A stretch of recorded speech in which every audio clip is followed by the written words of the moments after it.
주요 상속공제를 활용한 상속세 절세 전략을 한번 알아보도록 하겠습니다.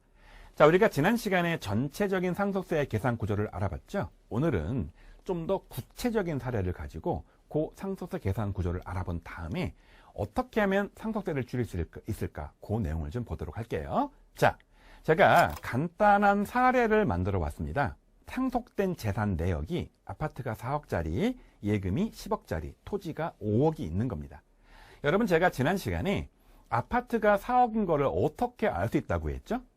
자, 아파트는 이 아파트가 거래된 적이 있느냐, 매매 사례 가액, 거래된 적이 없다면 유사 매매 사례 가액을 찾아서 물려받은 아파트랑 유사한 아파트 그 같은 단지 내에 찾아본다고 했죠. 실제 국토교통부가 만든 실거래가 확인 사이트에 가면 평수별로, 층별로 다 데이터가 나오기 때문에 그걸 찾아보면 되는 겁니다. 유사 매매 사례 가액이죠. 만약에 그것도 없다, 나홀로 동이고 너무 외곽이어서, 그러면 보충적 평가의 공시가격으로 가는 거겠죠. 근데 웬만한 지역들은 다 유사 매매 사례 가액이 있기 때문에 이 아파트 4억은 그 금액으로 나왔을 겁니다. 자, 예금 10억은 그냥 통장에 찍힌 금액이니까 바로 확인하면 되고요. 토지 5억은 어떻게 알았을까요? 토지 같은 경우에는 유사 매매 사례 가액도 일반적으로 없어요. 토지가 다 필지 모양이 다르기 때문에 아마도 이거는 공시가격이겠죠. 공시지가. 그래서 결국은 이 돌아가신 아버님이 19억 원을 물려주신 사례입니다. 그런데 돌아가신 아버지 피상속인의 채무가 있으신데 채무가 1억 원이에요. 그리고 장례비로 1,000만 원, 그리고 묘지 비용으로 500만 원, 이렇게 1,500만 원 추가 비용이 들었습니다. 남겨진 상속인의 현황을 봤더니 어머니, 즉 사모님이 살아 계시고요. 아들과 딸, 두 자녀가 있습니다. 그리고 재산 분할을 어떻게 했나 보니까 아파트는 어차피 거주하던 거니까 어머니가 물려받아서 어머니 명의로 등기 이전을 했고요. 예금은 아들이 가져가고 토지는 딸이 가져간 그런 구조가 됐습니다. 사망일은 7월 15일이죠. 자, 그럼 여러분 요 사례를 가지고 좀 더 구체적으로 상속세의 계산 구조부터 먼저 알아보도록 할게요. 자, 여러분 이 그림이 제가 지난번 강의에 말씀드린 상속세의 전체적인 계산 구조인데요. 핵심 요지만 보면 1단계 뭘 계산해야 되는 겁니까? 상속세 과세 가액을 계산을 해야 되고요. 2단계 상속세 과세표준 계산해야 되고요. 3단계 산출세 계산해야 되고요. 4단계 자진 납부할세 계산을 해야겠죠? 자, 요 단계별로 그럼 구체적인 계산을 한번 해보도록 할까요? 먼저 1단계 상속세 과세 가액이에요. 자, 다시 말씀드리지만 아파트는 얼마짜리라고요? 4억 원. 예금 얼마짜리라고요? 10억 원. 토지 얼마짜리라고요? 5억 원. 총 얼마입니까? 19억 원을 물려받았지만, 자, 아버지가 갚을 채무는 빼야 되니까 1억을 빼야 되고요. 장례비나 묘지비는 장례식장 비용 1,000만 원 한도, 묘지 관련된 비용 500만 원 한도, 총 1,500만 원을 공제할 수 있기 때문에 이걸 다 빼고 나면 17억 8,500만 원의 과세 금액이 나옵니다. 이제 여기에서 2단계 뭘 계산하는 겁니까? 과표 계산을 해야죠. 과표 계산하려면 17억 8,500만 원 과세 가액에서 상속 공제를 빼야 합니다. 자, 이제 공제에 어떤 것들이 있느냐, 제가 지난 시간에 살짝쿵 말씀을 드렸는데요. 좀 더 구체적으로 보겠습니다. 첫 번째 일괄 공제, 두 번째 배우자 공제, 세 번째 금융자산 공제, 자, 네 번째 동거주택 상속 공제, 다섯 번째 가업 상속 공제가 있습니다. 제가 지난 시간에 살짝 뭐라고 말씀드렸습니까? 일괄 공제 기본 얼마다? 5억 원. 배우자 공제 기본 얼마다? 5억 원. 금융자산 공제 몇 프로다? 20%, 2억 한도라고 했죠? 요거를 좀 더 구체적으로 알아보도록 하겠습니다. 자, 공제의 첫 번째, 바로 일괄 공제예요. 사실 실무적으로 가면 그냥 일괄 공제 5억만 알아도 돼요. 근데 조금 더 깊이 있게 볼게요. 원래는 일괄 공제 5억이 아닙니다. 자, 화면을 잘 보세요. 일괄 공제와 기초공제 더하기 기타 인적공제를 계산한 다음에 둘 중에 큰 거를 내가 선택할 수 있습니다. 이게 무슨 얘기냐? 자, 보세요.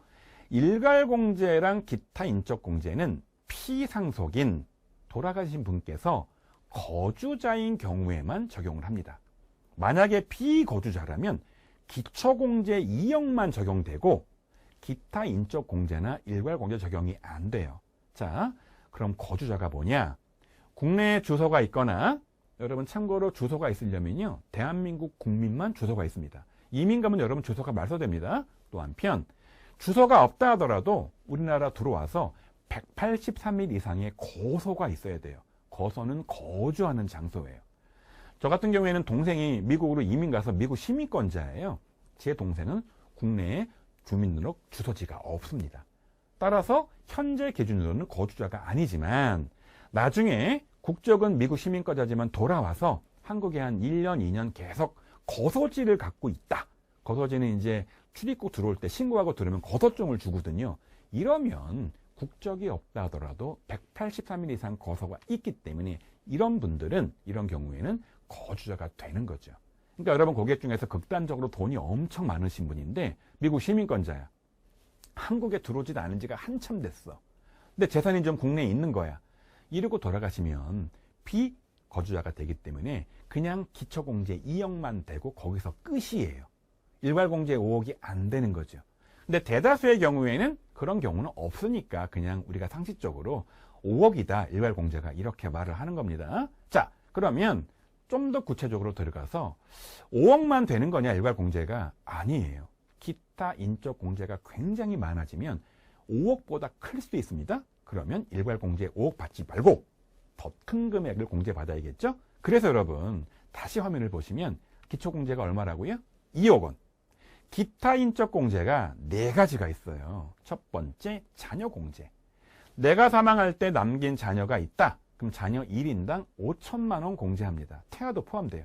일반적으로는 연령대가 높으신 분들이 돌아가시니까 내 자녀가 태아일 수는 없겠지만 사고 같은 걸로 조기에 사망하면 내 아내가 임신 중일 수 있잖아요. 일반적이진 않습니다.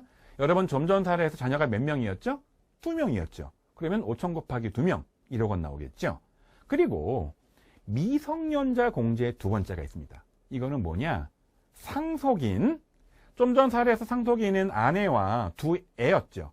자, 그리고 동거가족 중, 좀 전 사례에서 동거가족이 더 이상 없었지만 만약에 손주를 데리고 산다거나 다른 동거가족이 있다면 다 포함하는 겁니다.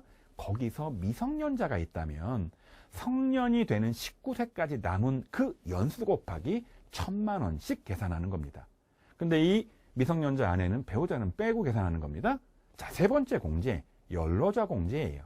내가 사망하는데 내 식구들, 내 상속인과 동거가족 식구들 중에 연로자가 있냐는 거죠. 배우자는 빼는 겁니다. 그러면 그 연로자들이 계시면 65세 이상의 연로자예요. 1인당 얼마 공제하는 겁니까? 5천만 원 계산하는 거죠. 근데 좀 전 사례에서는 배우자와 두 애가 있었지 않습니까? 배우자는 빼고 계산하니까 두 애가 연로자가 아니잖아요. 없겠죠. 연로자 공제가. 마지막이 장애인 공제예요. 만약에 내 상속인이나 내가 같이 사는 동거가족 중에서 장애인이 있다라고 하면 장애인의 평균 수명, 말을 바꾸면 기대 여명까지. 기대 여명은 여러분 80대 초중반까지예요. 그때까지 1년에 1,000만 원을 계산하는 겁니다. 이 네 가지를 다 더해서 기타 인적 공제 계산해서 이 총 금액을 기초공제 2억에 더하는 거예요.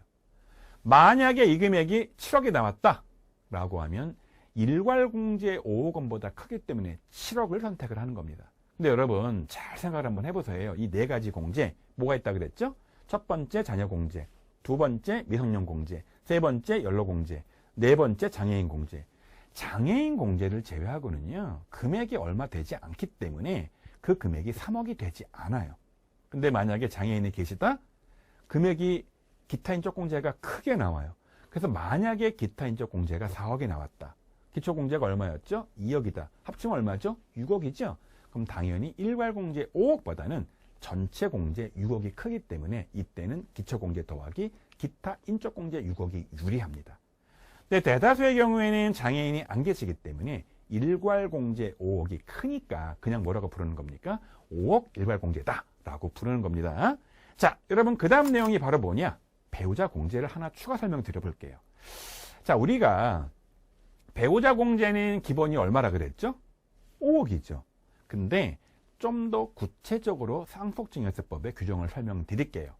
자, 상속증여세법은 뭐라고 되어 있는 거냐?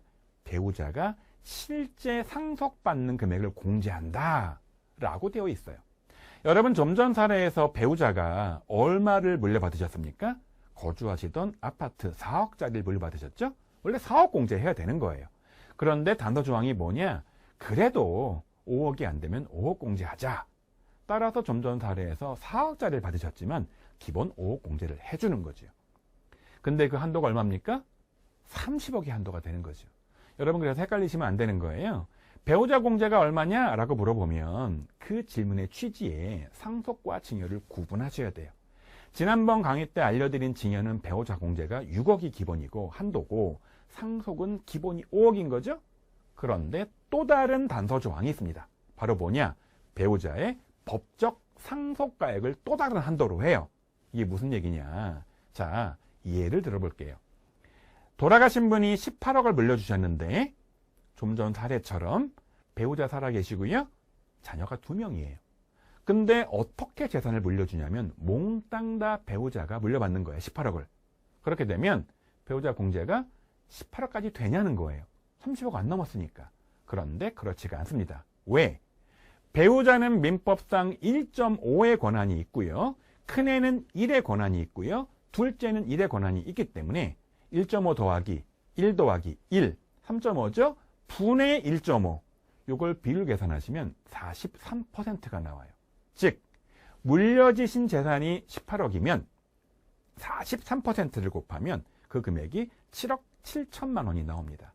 따라서 민법상으로는 원래 배우자가 7억 7천만 원까지만 받은 권리가 있는 건데 전 재산 18억을 다 물려받으면 안 된다는 거예요. 이 공제 차원에서는. 그래서 민법상 한도 금액 7억 7천까지만 배우자 공제를 하겠다는 거죠. 여러분 따라서요. 현재 7, 80대 어르신들은 자녀분들이 최소 2~3명이기 때문에 배우자의 민법상 비율이 43%가 나오거나 자녀가 3명이면 엄마 1.5, 큰애 1, 둘째 1, 셋째 1, 4.5 중에 엄마가 1.5이기 때문에 3분의 1밖에 안 나와요. 33%. 그래서 아버님 물려진 재산의 33% 내지는 43%가 어머니의 권한이다 보니까 배우자 공제 한도가 10억 안팎입니다. 이거 기억하셔야 돼요. 그런데 여러분 좀 전 달에서 어떻게 됐다고요? 4억 물려줬으니까 그냥 기본 5억 공제가 되는 그런 구조로 가는 겁니다. 자, 그 다음 내용 동거주택 상속공제. 물려받은 주택에서 그 집에 깔려있는 채무를 빼고 남은 금액 전액을 공제받되 6억 원이 한도예요. 여러분 이거는 어떻게 해주는 거냐? 말 자체가 동거주택이잖아요. 상속인과 피상속인 이 돌아가신 상속계실로부터 소급해서 10년 동안 계속 한 주택에 같이 살아야 돼요. 주민등록을 옮기고. 그래서 1세대 1주택이 돼야 되는 거예요. 즉 집이 없는 자녀가 집이 있는 부모님을 아버지를 모시고 사는 구조가 되는 거죠. 그래서 상속계실 현재 무주택 자녀였던 그 상속인이 그 집을 상속받아야 되는 거예요. 쉽게 말하면 집 없는 아들이 결혼해서 며느리랑 손주들이 있는데 아버지의 어머니를 모시고 같이 살다가 돌아가신 이후에 아버지 집을 그 모시고 사는 무주택 자녀가 물려받는 거죠. 그럼 얼마나 기특해요. 동거주택으로 이렇게 효도를 했잖아요. 그러면 얼마까지 한도로? 6억 한도로 전액 공제하는 거니까 싼 집은 싹 다 공제받고요. 비싼 집은 6억까지 공제받는 그런 구조가 되는 겁니다. 여러분 이거요. 주민등록 합가한 거 다 확인하고요. 자녀가 집이 있나 없나 다 확인하고 이런 식으로 가요. 근데 이게 12억이 넘는 고가 주택에도 적용을 하고요. 미성년자였던 자녀의 기간은 제외하고 계산하는 그런 구조로 가는 거기 때문에 혹시 내가 재산이 많다? 이런 경우에는 내 집만큼은 집이 없는 자녀한테 물려주게 되면 추가적인 6억 동거주택 상속공제가 되는 구조가 나오는 겁니다. 자, 이제 네 번째 공제 금융재산 공제인데요. 여러분 이거는 20% 공제하고 2억이 한도라고 했죠. 다만 금융부채는 빼는 거예요. 즉 예금, 적금, 채권, 주식, 보험금 등 금융재산에서 금융기관의 차입금을 뺀 금액으로 계산을 하고요. 이 금융재산에 현금이나 수표는 포함되지 않아요. 여러분 그런데 20%를 좀 구체적으로 들어가 보면 이 금액이 2천만 원이 안 되면 전액 공제하고요. 2천에서 1억 사이면 2천만 원 공제하고요. 1억 넘을 때는 20%를 공제하는 구조로 갑니다. 일반적으로 부자분들은 금융재산이 1억을 넘기 때문에 그냥 일반적으로 그래서 20%다 라는 말을 하는 겁니다. 다시 참고할 거 2억이 한도입니다. 자, 마지막 가업상속공제. 개인기업이든 법인기업이든 돌아가신 피상속인이 10년 이상 계속해서 경영한 중소기업이나 매출이 일정 금액이 안 되는 중견기업들을 상속하게 되면 요건이 아주 까다로워요. 그 요건을 거치게 되면 100% 다만 한도가 300억에서 600억 아주 크죠.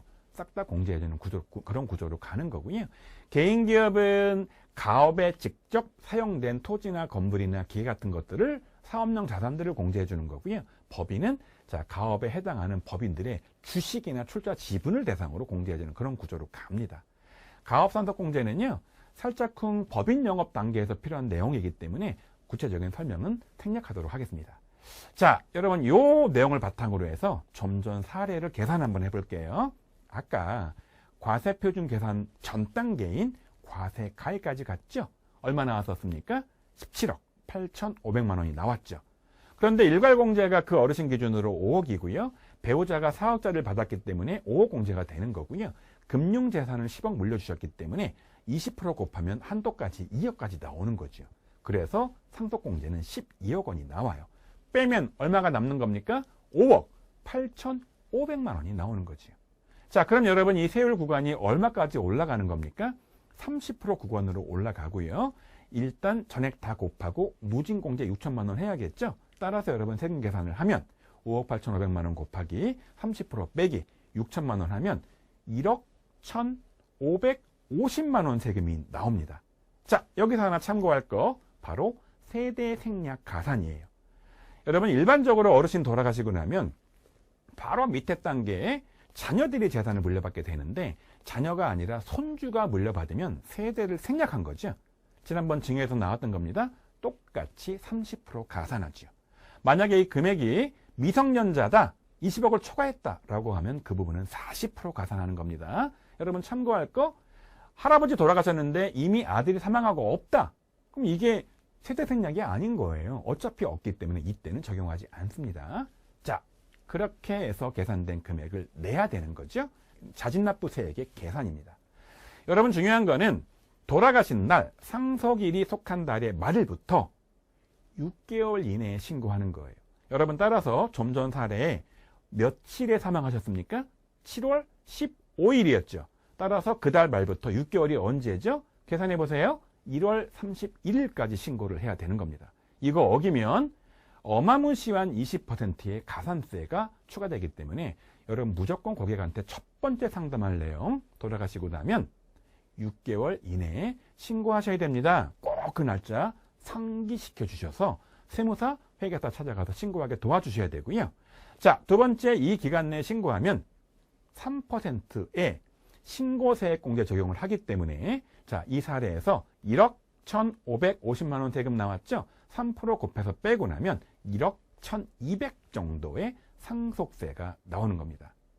자, 여러분 이 정도 사례 계산은 여러분들이 하는 게 아니고요. 프로그램이 해주거나 여러분의 회사의 전문가가 도와주기 때문에 여러분들은 요 계산된 표를 보고 아, 요게 요런 의미구나 라고만 여러분 아시면 충분합니다. 자, 추가적인 납부 관련된 내용들을 설명을 한번 드려보도록 할게요. 여러분들이 만나는 중산층 전후의 고객들은 상속세가 많아봤자 1, 2억이에요. 큰 부담은 되지 않습니다. 좀 부담은 되지만. 그런데 그 중에 상위에 잘 나가는 분들 세금이 정말 엄청나게 나옵니다. 5억 원, 10억 원 이상 나와요. 이런 분들은 너무나 부담이 되니까 두 가지의 납부의 혜택이 있습니다. 편의. 첫 번째, 연부 연납이에요. 여러분 연부 연납은 말 그대로 기간을 나누어서 여러 해 걸쳐서 납부하는 거잖아요. 지난번에 봤던 증여세는 그게 5년인데 상속세는 최근에 바뀌어서 10년간이에요. 납부할 세금이 2천만 원을 초과하고요. 관할 세무서의 허가를 받고 하면 10년간 거쳐서 세금을 내고요. 다만 담보를 제공해야 되고요. 매년 국세 환급의 가산이자, 쉽게 말하면 정기예금 이자가 붙는 거고요. 현재 기준으로 그 율이 3.5%고 매년 약간씩 오르락내리락 합니다. 예를 들어 볼게요. 내가 낼 세금이 상속세가 11억이다 라고 하면 당장 한 번 내야 돼요. 그리고 10년간 나눠 내는 거예요. 그러면 당장 1억을 내고요. 남은 10억을 1년간 1억씩 10년간 내는 그런 구조로 간다라고 여러분 이해하시면 되는 겁니다. 자, 두 번째 편이 바로 물납이에요. 세금을 뭐로 내는 겁니까? 물건으로 내는 거죠. 자, 2천만 원 세금이 넘어가고요. 부동산과 유가증권 비율이 절반을 초과하고요. 역시나 세무서의 허가가 필요하고요. 그때는 부동산이나 유가증권 주식으로 납부가 가능하지요. 다만 아무거나 받아주는 건 아니고요. 처분이 용이해야 하고요. 그리고 비상장 주식의 경우라면 다른 재산이었거나 다른 물납재산이 없는 경우에만 가능해요. 그래서 여러분, 여러분들이 다 법인 영업하진 않긴 하지만은요, 중소기업 오너다. 이런 분들은 주력 재산이 중소기업이라고요. 그러면 아파트 하나 가지고 계시다? 현금 조금 있다?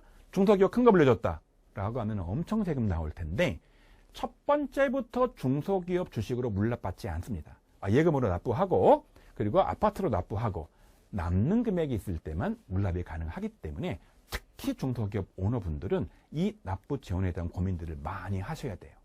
자, 이제 제가 추가적인 세무조사에 대한 내용이에요. 많은 분들이 국가가 설마 내가 사망한 이후에 제대로 알겠어? 라는 말씀들을 하시는데요. 세법에 구체적으로 열거되어 있고요. 이게 그대로 실행이 됩니다. 좀 전에 법정 신고 기한이 6개월이라고 그랬죠? 이 6개월 끝나자마자 9개월 안에 담당 세무 공무원은 의무적으로 세무조사를 하게 돼 있어요. 그래서 재산이 20억이 넘어간다. 세무서가 조사하고요. 재산이 50억이 넘어간다. 지방국세청이 조사를 합니다. 많은 인력으로 긴 기간 동안에. 그리고 20억이 넘어가잖아요. 무조건 세무서는 5년 동안에 돌아가시기 이전 기간에 금융거래를 다 보는 겁니다. 자, 금융기관의 전산망과 국세청의 전산망은 연결이 돼 있지 않죠. 그러니까 공문을 만들어서 은행에 쫙 공문 보내고 보험사에 쫙 공문 보내서 돌아가시기 10년 이내 내역들을 다 뽑아본 다음에 뭘 주로 볼까요? 배우자나 자녀한테 입금된 금액들을 쫙 봐서 조사를 다 합니다. 그리고 혹시 빼돌린 재산이 없을까를 다 조사하는 거죠. 정말 빡빡하게 조사가 이루어지니까 나 사망한 이후에 내 재산에 대해서 어떻게 조사가 이루어질지를 여러분 가늠해 보셔야 됩니다. 그래서 부자들은 반드시 미리미리 세무사나 회계사를 찾아가서 이 상담을 받아야 되는데 제 경험상 그러지 않으세요. 누가 상담해 줘야 됩니까? 바로 여러분들이 보험업계에서 상담을 해줘서 미리미리 챙겨줘야 하는 거죠. 자, 이제 마지막 내용입니다. 그러면 이런 사례라면 어떤 식으로 세금을 줄일 수 있냐는 거예요. 크게 3단계입니다. 1단계, 현재 보유한 재산을 파악해서 세무상으로 평가한 다음에 내 세금이 얼마나 나올까? 나 사망하면 한번 가늠해 보는 거고요. 2단계, 내가 나이가 많으면 모르겠지만 60대, 70대다? 10년, 20년 뒤에 사망할 거 아닙니까? 그럼 그때는 얼마나 더 재산이 증가할까? 또 한번 예상해 보는 거죠. 세금이 왕창 늘어나겠죠. 3단계, 그래서 뭐 하는 겁니까? 일부는 증여하고 일부는 처분하는 전략들을 잡는 겁니다. 자, 증여하면 무슨 세금 나옵니까? 증여세. 그럼 나중에 내가 물려줄 재산이 줄겠죠. 그럼 뭐가 줄어듭니까? 상속세. 그러면 전 재산을 싹 다 갖고 있다가 한꺼번에 상속세를 내는 게 좋을지, 미리 주면서 증여세 조금 내고 나중에 상속세를 줄이는 게 좋을지 궁금하지 않겠습니까? 제가 아주 간단한 사례를 가지고 왔습니다. 자, 상가빌딩 26억 원, 보증금 6억 원, 순재산 20억짜리, 에다가 아파트 15억 원, 금융재산 5억 원, 순재산 얼마입니까? 40억 재산가가 배우자랑 두 애가 있는데 이거를 몽땅 다 증여 없이 상속으로 물려주는 거와 배우자한테 6억 원 상가빌딩 지분으로 넘기는 거죠. 큰 자녀한테 5억 원 지분으로 넘기고요. 둘째한테 5억 원. 총 얼마입니까? 16억을 미리 증여하고 10년 이후에 사망하는 거랑 비교해 보는 겁니다. 결론만 말씀드리고요. 좀 더 구체적인 내용은 제가 다음번 강의에 말씀드리겠습니다. 자, 상속재산 40억 물려줬다. 그냥 기본적으로 일괄공제 5억, 배우자 공제 5억, 금융재산 공제 5억에 20% 1억 빼고 나면 세금 9억 7천이에요. 미리 줬다. 배우자 6억 공제하면 없어요. 6억 공제니까. 5억 줬다 자녀한테 5천만 원 공제하겠죠? 4억 5천 남는 금액에 대한 세금이 7천 몇백이 나와요. 애가 2명이죠? 자, 지금 당장 부담할 증여세 1억 5천 5백이에요. 재산이 16억이 줄었죠? 40억이 24억이 돼요. 24억에 대한 상속재산에 대한 세금이 바로 3억 5천이에요. 그래서 총합친 세금 5억 5백이 나와요. 차이 얼마입니까? 무려 4억 6천. 거의 절반 가까운 세금이 줄어드는 거죠. 미리 주는 게 좋을까요? 몽땅 다 주겠다 사망하는 게 나을까요? 세금 차원에서. 미리 줘야겠죠? 그래서 상속증여의 절세 실행 방안은요, 무조건 일정 금액 증여하고 나머지를 상속해서 합법적인 상속증여 전략을 통해서 재산을 분산하는 게 필요하고요. 두 번째, 소득의 발생 단계부터 나 혼자 벌지 말고 식굴로 나누어서 배당금도 나누어 먹고 사업해도 공동사업자 나누어 벌고 사업도 없는 가족한테 급여를 주고 부동산도 미리 줘서 월세도 나눠 갖는 게 훨씬 더 세금 차원에서 유리한 겁니다. 그 돈으로 자녀나 배우자는 뭐 하는 겁니까? 바로 보험을 가입하는 그 재원이 되는 거죠.